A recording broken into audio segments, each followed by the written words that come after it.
got their house sold from under them. In fact, someone's already in the house. Some fraud. It's insane. So were they able to untangle the whole It thing? didn't say, it just said police were involved. The photo of the fraudster. Were they arrested? They can't find them. They can't find them. No surprise. They took like $1 million and they disappeared. And no, I don't know about halakhically, but legally, they may not be able to get their title back. You know, if there's insurance, okay, fine, whatever, but from because of the bona fide third-party purchaser for value, right? They had no idea what was going on. So they have the house and they paid for it. They probably get to keep it. That would not be the halacha, though. No. If it could be demonstrated that the person who sold it to them was not the seller, then they're done. Yeah, Not in common law.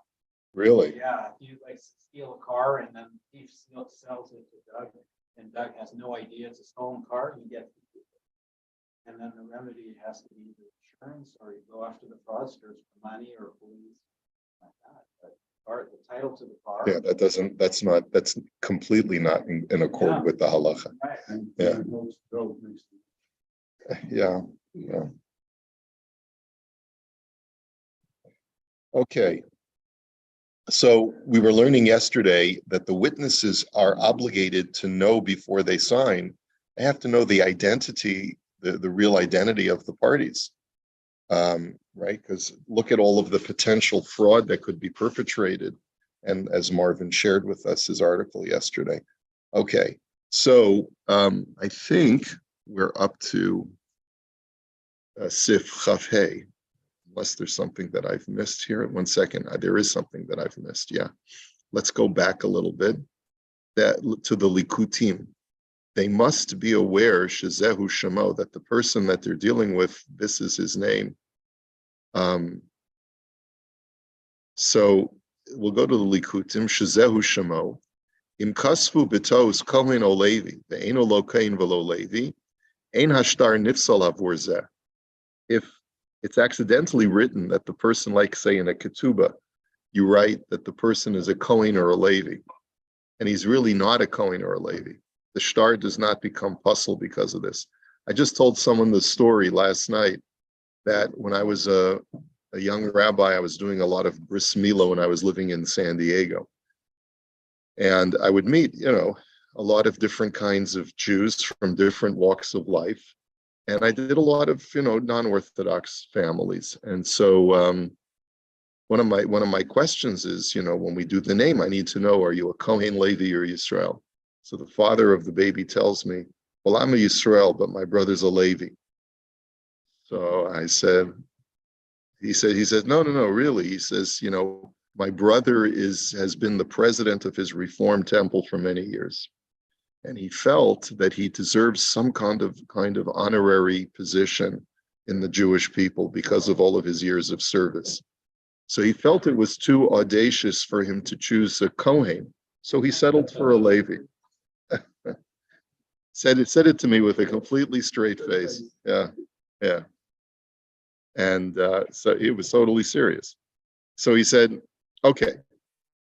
So if the shtar writes that he's a Kohen or Levi and he's not, the shtar is not puzzled because of that. Vafilu biksuva shekasav kain ein lifsal.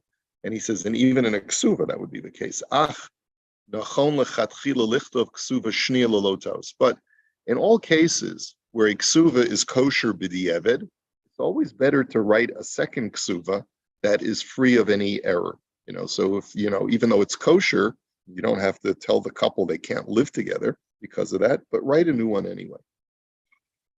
Ach im lo kasvu tevas kohen o levi keshu kein kohen o levi, aksuva kshera below pikbook. And it's certainly true that the ksuva is kosher if you write the boy's name and you don't write that he's a kohen or a levi. Okay, I did not know that you don't have to worry about that at all. Okay. Ein sarach lichtov shem mishpacha b'ksuva. V'hachi nohagin ruba da alma. He says, are you obligated to write the last name, the family name of the parties in a ksuba? He says, no, you're not obligated to, and most people don't. Bikol makom bikrochim gedolim, but in large metropolitan cities, yesh mi shekasav diyesh bazeh maila va'adifus lahazkir shem mishpacha. Some write, and he's referring to Rav Moshe Feinstein, because this is what I do, is that when I do a ksuva, he's quoting the Igros Moshe, I always put in the family name because that's what Rav Moshe says to do. When you're living in a large city where there's more than one, Ruvain Cohen, or a name like that, right? So he says, Sharei Efshir Sheyesh Od Shem Kazeh, because there could be other names like that. Or let's say, you have Ruvain ben Shimon, or, very, very just generic names. So you put in the last names to sort of identify that this is someone, this is a unique individual. Because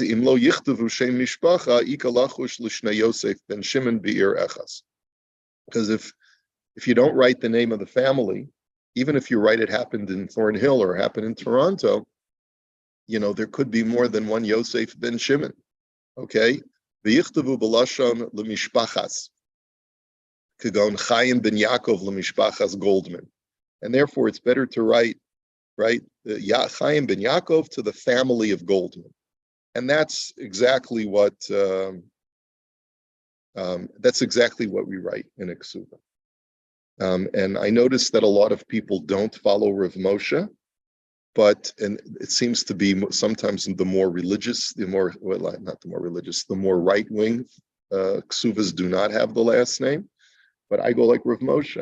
I don't know why the more religious ksuvas don't have the last name. It's proper to put the last name. The Inyan Shemos she'inam niskarim batorah u'mesupak eich lichtov b'ksuva ayin masha kosafti al zeh b'biurim.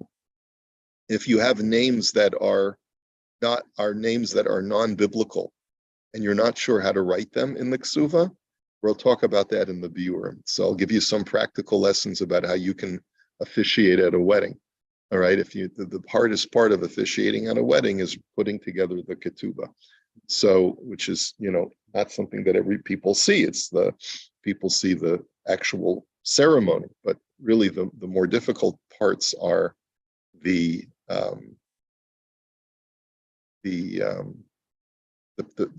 prepping of the behind the scenes, right?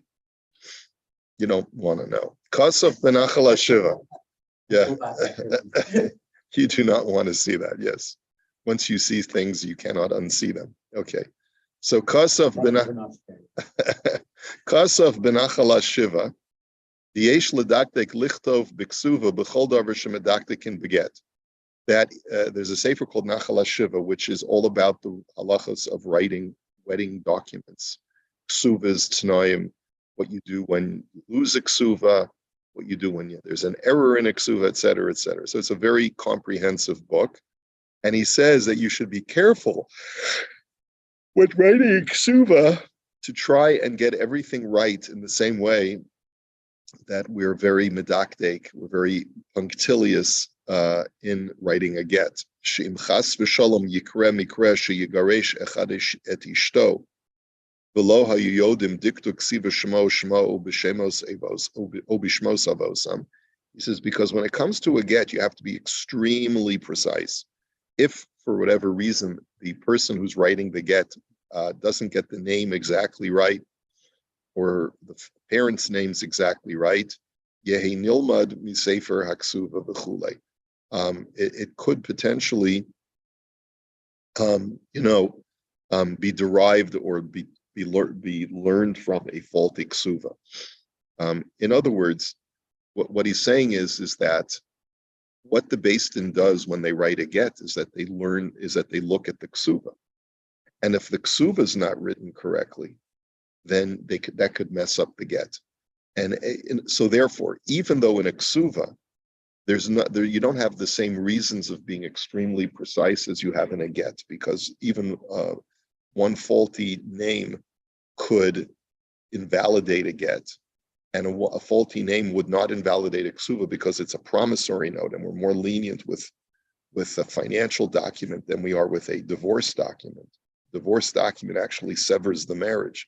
A ksuva does not generate a marriage, so all it is a financial note. Right. So therefore, there's much more reason to be lenient when writing a ksuva than when writing a get. However, when they write the get, and it's tragic today but the rates of divorce in the frum world are dramatically rising, and I hate to say it, but it's become a very serious problem. He says, so therefore, when they want to write the get, they will consult the ksuva.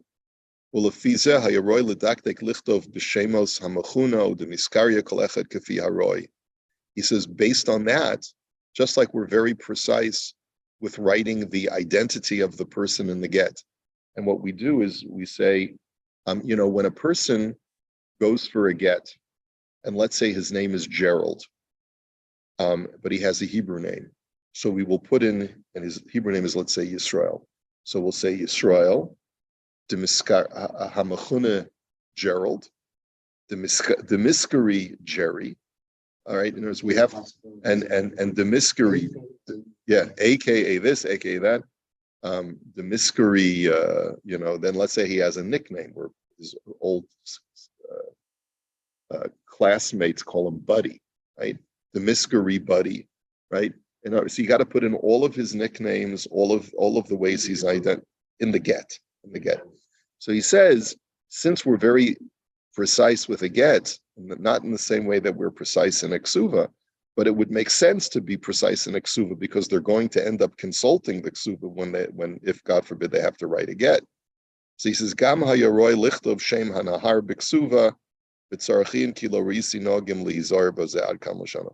And also, just like in a get, there's a necessity, according to the Gemara, to write which bodies of water are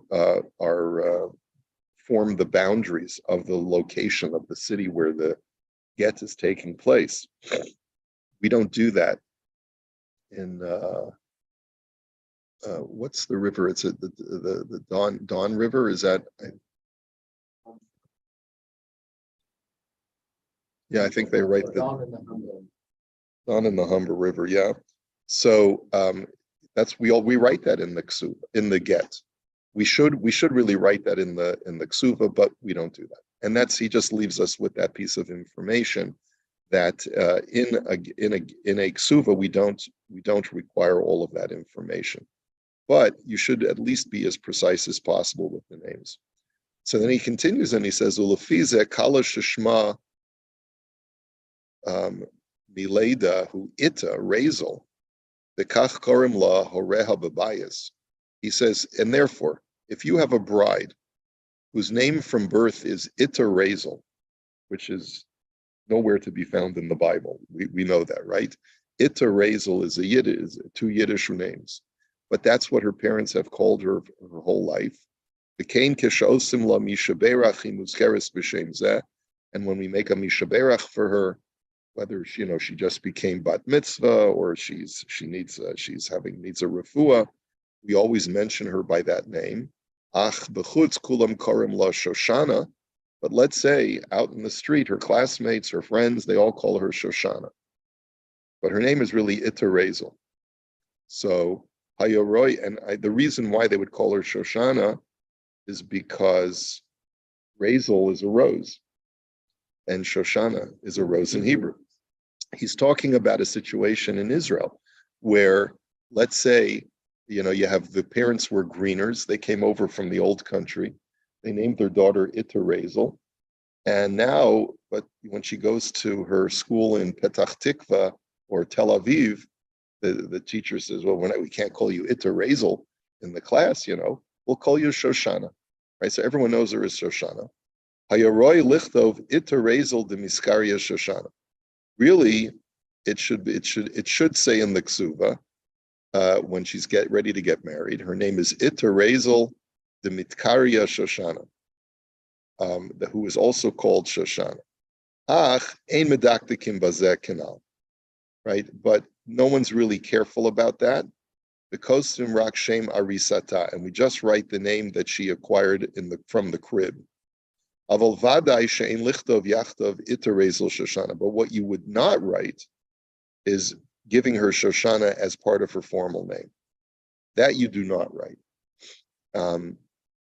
And ach yesh nogim shekain kosben beksuva de miskaria v'chegon Yosef Tzvi de miskari Yosef Hirsch. He says, but there are people who write in the ksuva. Yosef, his formal name is Yosef Tzvi, but everyone on the street knows him as Yosef Hirsch. V'lachein misha bishas leidaso karula golda v'achar kach hurgalu likrosa zahava. And therefore, another example, same idea. She was named Golda, but now her friends call her Zahava. Imlo nishtaka shem Golda legamre min adin hayalichtov Zahava de miskarya Golda. Then really what we should write is her name is Golda or Zahava de miskarya Golda. That her name is Zahava, but she's really called Golda. Yeah, that is interesting. But probably in the early days of the state, a lot of people had Yiddish names, I would imagine. Ach ein lichtov Zahava Golda de ein ze emes. He says you can't write that her name is Zahava Golda because that's not true. You either use the name that everyone knows her by, or you use the name that she was given at birth, but you can't combine the two. And if this was written in a get, that her name is Zahava Golda, when she was never named Zahava Golda, that would invalidate the get. Right? Eitzel hazachar kosven de miskari, ve'etzel hanekeva kosven de miskaria, im aleph ve'ayin b'shulchan aruch v'ramali in yigitin emasai kosven de miskara ve'emasai hamachuna. And there's a whole controversy when you write the miskari, which means he is called, and when you write hamachuna, that he is given the appellation of. So there's a lot of detail, but I will tell you this. We try our best to always put in the ksuva the name that a person was given at birth. We don't really contend with their later names. And that's just the general rule.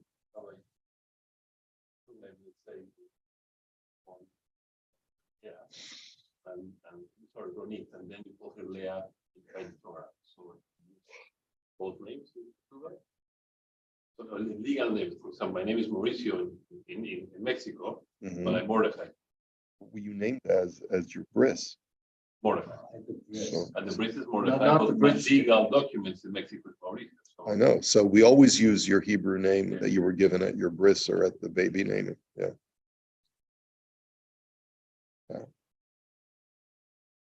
Okay. And that's really the content of this long biurim is really how do you ascertain the correct name? The Inyan Shema Shekosim Biksuva Ve'ena Shem Yiloshan HaKodesh. V'yesh Shemistapkim Eich Lekostim B'Sof Im Hey O Ba'alef. There's a whole question in the poskim. A person has a non-biblical name. So when you write their name, how do you write an ah sound? Is it written with a hey? Like do you say Golda, Gimel Vav Lamed Daled Hey? Or do you do Gimel Vav Lamed Daled Aleph? Okay? The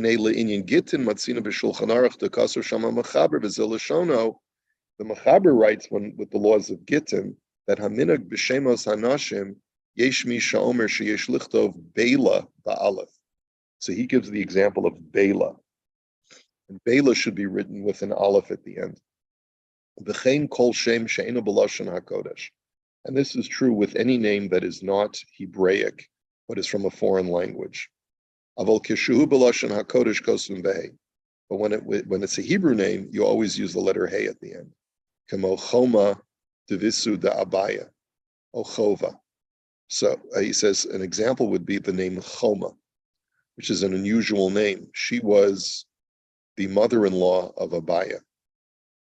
Or if the name was Chova, sorry, Devisu is the wife of Abaya. Her name was Choma.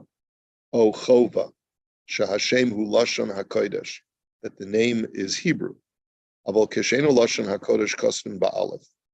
V'hu adin lekinoi ha'anashim kol kinoi shu b'Lashon HaKodesh Kostin B'hei, v'she'enu Lashon HaKodesh Kostin Ba'alef. And the same thing happens, it would apply to men's names as well. Like my father's name of blessed memory was Lipa. So Lipa is spelled Lamed Yud Pei Aleph because that's a Yiddish name. And then Haga Miu Imshina V'Kasav Hey B'Makam Aleph Kasher Ad Kan Lashana. The Ramah, however, says that B'di'eved, if you wrote a hey instead of an aleph, it's still kosher. V'hinei Masha Kasav HaRamah Dimshina D'Yesh Lahachshir Ein Ze Rak Daito Bilvad. He says, however, that's only the Ramah's opinion. The Hama'ayin B'Beis Yosef Yireh Shehu Atzmos Ein Ze Rak Daito Bilvad. That's not only the opinion of the Ramah. He says because the Beis Yosef holds the same thing. The la'achar shehevi inyan zeh b'shem sefer hakundrusin kosav alav ezelashono aval yesh litchos kol zeh midashkachan shem rabba v'rava sheshneim lashon bavli ve'echad kosav ba'alef ve'echad kosav b'hei. Beis Yosef says that you see sometimes even Babylonian names, some are written with an aleph and some are written with a hey. So it seems to be indiscriminate. Alma dechol she'eno lashon hakodesh beinim kosev aleph beinim kosev hey shaper dami ad kan lashon. So you see from there that even Aramaic names, which you would normally expect to be with an aleph at the end, but some of them are with a hey at the end. So therefore, even though there is a convention that any non-Hebraic names, if they're Aramaic or Yiddish or whatever the source is, you would write with an aleph to get the ah sound. And by the way, the ayin is used for the sound, like Herschel. Person's name is Herschel. We write it hey ayin resh, right? Or Mendel, mem ayin nun, right? But at the end of the day, if you misspell it, then it's not going to be a problem. Gami maharil mashma desvirle de'en kpedo klola b'yesod zeshel sefer hakundrusin.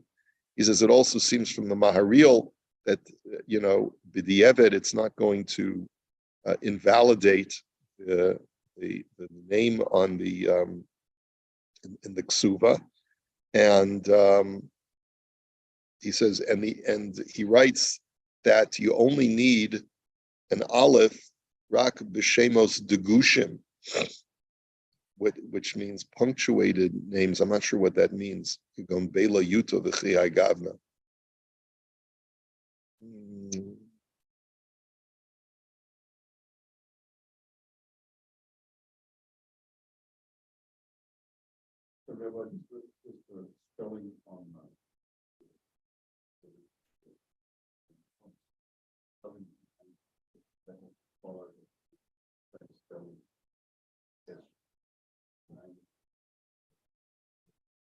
Yeah.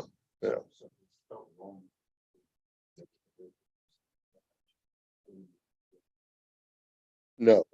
If it was spelled wrong at the time of birth or in the ksuva, you would spell it right at the time of the get. Especially if it was spelled incorrectly. You don't want to perpetuate the error. If a person's name is Herschel and they didn't spell it properly, then you have to spell it properly in the get. It could be that maybe they would say Demiskuri, and then they would write that he's also known as this and write it incorrectly. That I'm not sure. So anyway,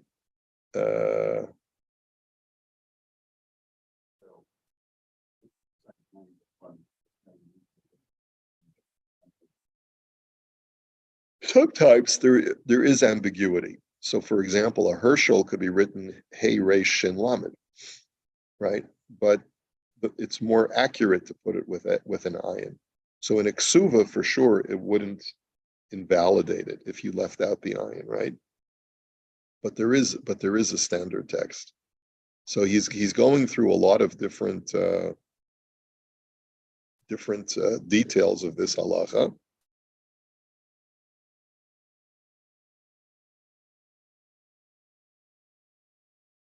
He says, "Omnam niralanias daiti de be'eretz Yisrael shenafutz ma'od degam shemos she'enam lashon hakodesh nichtavim behei." He says, in Eretz Yisrael, where they've Hebraicized many of the foreign names, right? So by the way, I had this situation. I had this situation. What was it? This is a number of years ago. Trying to remember what the name was. And the Masader Kiddushin insisted on spelling the girl's name with an aleph at the end. And he said because it's not a biblical name, but it had a Hebraic Israeli corresponding, like one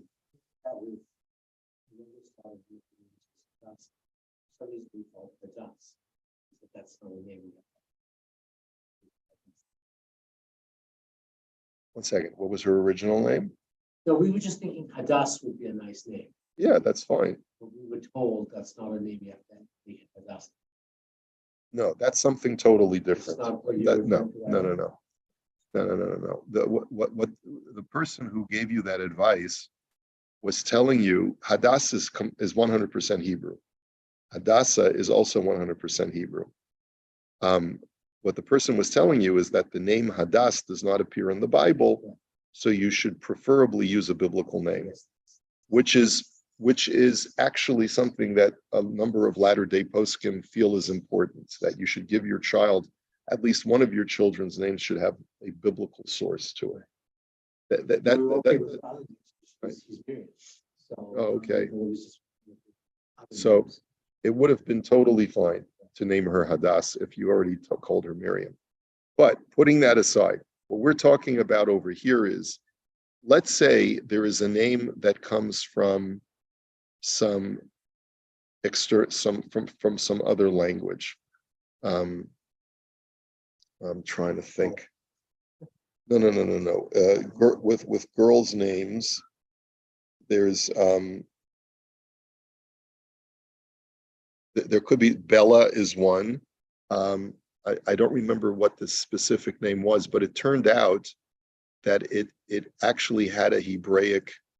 In other words, even though the source of it was a non-Hebrew source, but it was used in Hebrew because it translated into something like water or river. I don't remember. I'm trying to remember what the name was.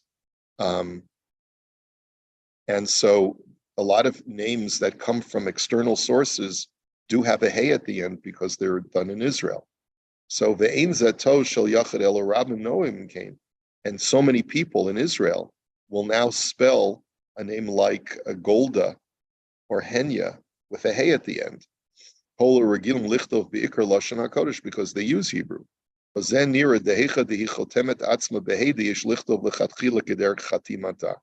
So in Israel or any other place where a person signs their name with a hey, so then you should write their name with a hey in the ksuva as well.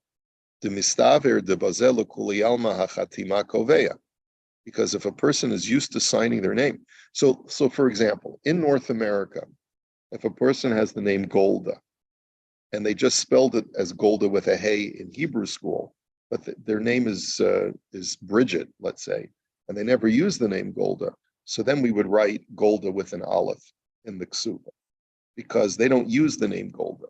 And just because they spelled it in Hebrew school with a hey is because they had an Israeli Hebrew teacher, right?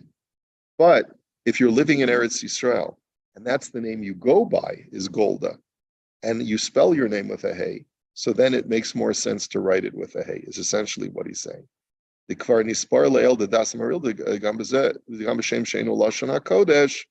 You could also use the hey. Okay. It's a very, very long piece.